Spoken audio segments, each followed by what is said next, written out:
We got bad news, guys.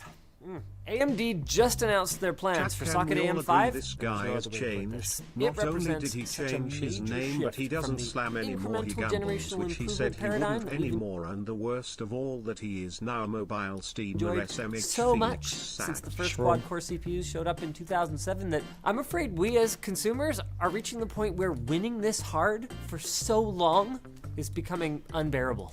We're back on an upgrade treadmill where a CPU from 5 years ago, even 2 or 3 years ago, is now at a major disadvantage. It's tough to keep up. And I wouldn't have it any other way. And I'm gonna tell you why this announcement is such a big deal right after I tell you about our sponsor. Zoho Desk, over 50,000 Oh my, guys, I am not kidding. I actually bought 4 of these. I'm sitting on them right now. They're so sick. There's one under me too right now. It's insane.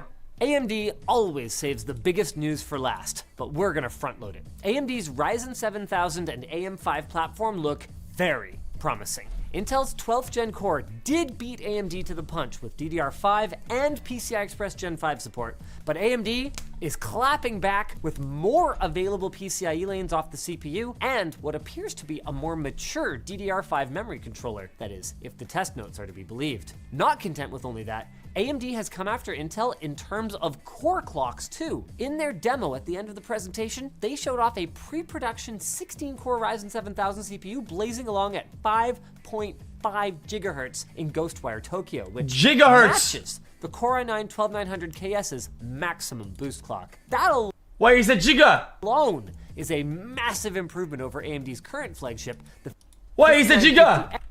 matches the 5.5 gigahertz in Ghostwire Tokyo, which matches the Core i9-12900KS's maximum boost clock. That alone is a massive improvement over AMD's current flagship, the 5950X, which manages 4.9 gigahertz max boost. And remember guys, this isn't a game.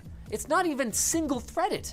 AMD could have called it a day at that point. But no, they're coming at Intel with core level improvements too, like AI acceleration instructions, though exactly what they are and what they do isn't yet known. And what is known is that thanks in part to doubling the level 2 cache on each core to 1 megabyte, AMD is claiming a 15% or greater per thread performance improvement in Cinebench R23. So if they can get multi-core clocks to stay high to match those single core clocks, Intel may have to go completely back to the drawing board. Thankfully, AMD's new LGA-based socket, AM5, supports CPUs with TDPs of up to 170 watts. Guys, when I built this computer, when I went to Canada, I got an AMD, and there was no boards that were supporting that AMD, which is a 5950X, that had DDR5 supported boards.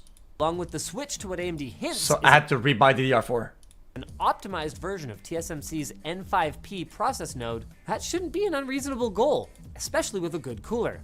I mean, especially since there's coolers out there that are rated to handle Intel's 12900K, which is rated for 241 watts, and from our testing, regularly blows right past that figure. Thanks to its extra power draw, the 12900K does manage to beat I just rebought the whole thing. 5950X in our testing during short renders, like the kind that AMD showed on stage, but the best we've seen is a 15% lead the other way for AMD in a much longer test. As for AMD's Ryzen 7000 demo, they showed the 16-core Ryzen 7000 chip finishing 31% faster than the Core i9-12900K. This is big. That was in a short test too, right, Anthony? Whew!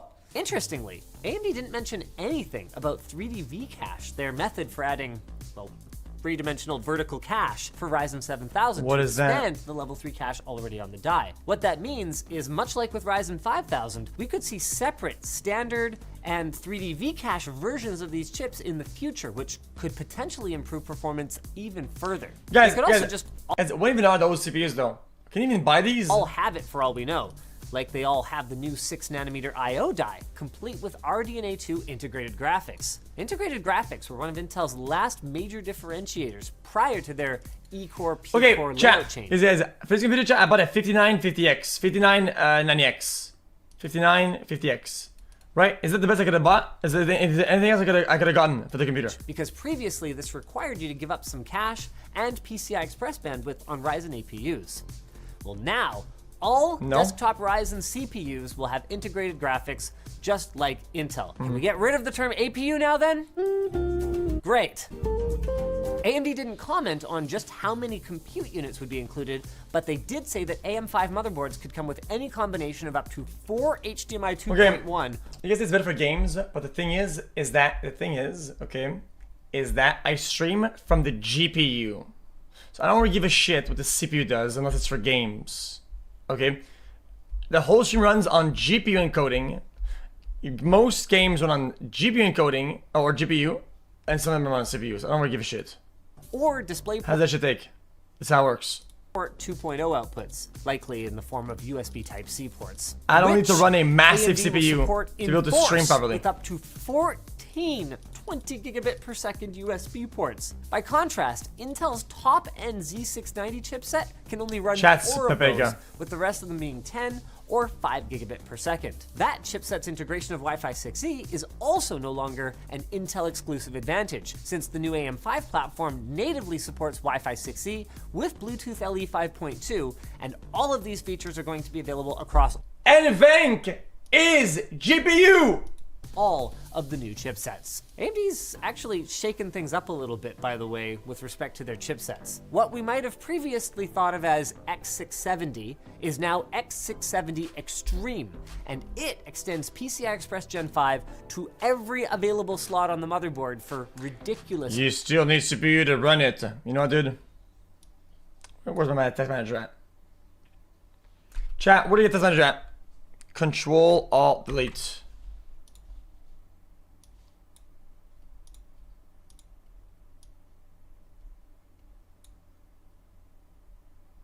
Sir? Sir? Sir? That's it says 10%. That's 10%.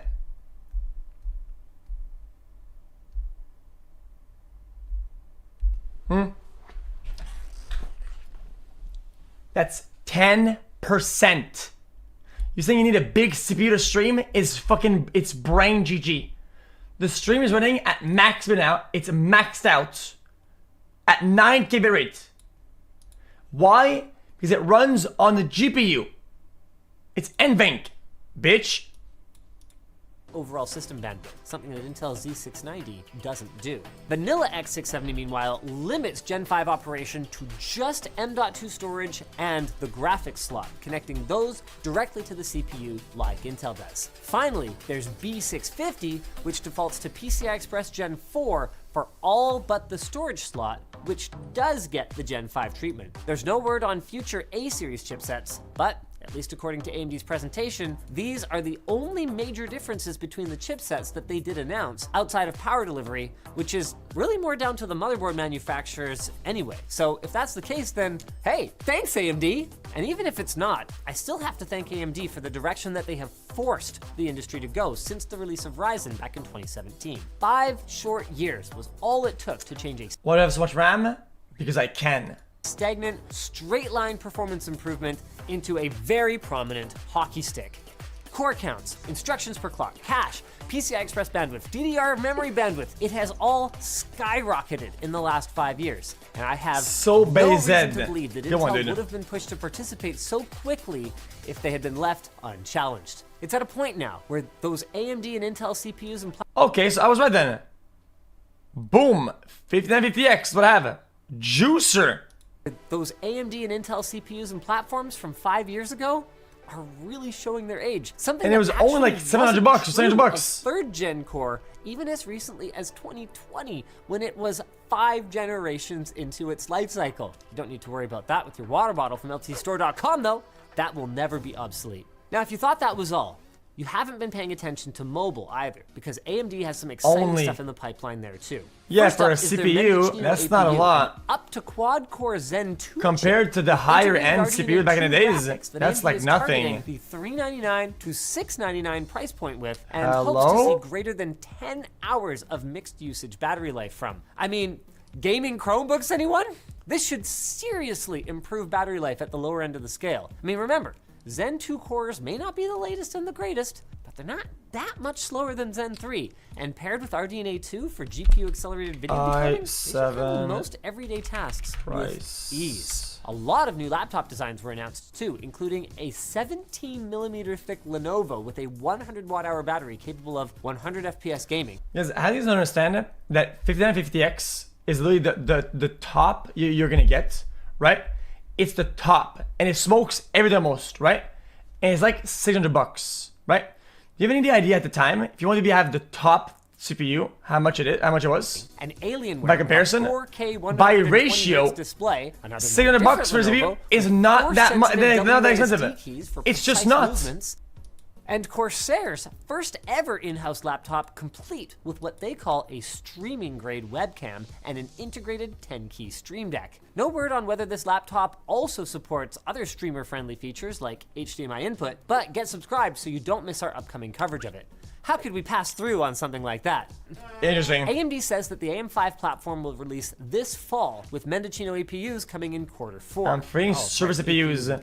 Dude, nobody gives a shit about Xeons, you dumb fuck. Dude, what is wrong with you, man? The other announcements were mostly stuff we've already if you're seen, one of those fucking childs or children Andes that literally compares fucking Xeons or Xenons, what the fuck, to normal CPUs, you're a degenerate. See about. With the industry in such an upward trajectory, remember, PCI Express Gen 4 was only around on the servers for like 2 years before being replaced. It really feels like the good old days, doesn't it? When you could go and buy a computer knowing that it was going to be obsolete in just a few short years, which sounds bad from an investment standpoint, but what it means for the PC industry is more performance, better graphics, faster video editing, and honestly, it's getting to the point where it's been so long with this new hockey stick shift, I'm starting to feel like it's just the beginning.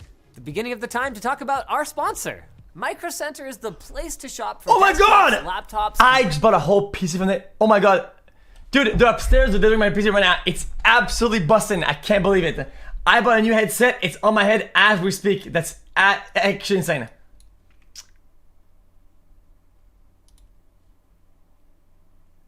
What is this garbage?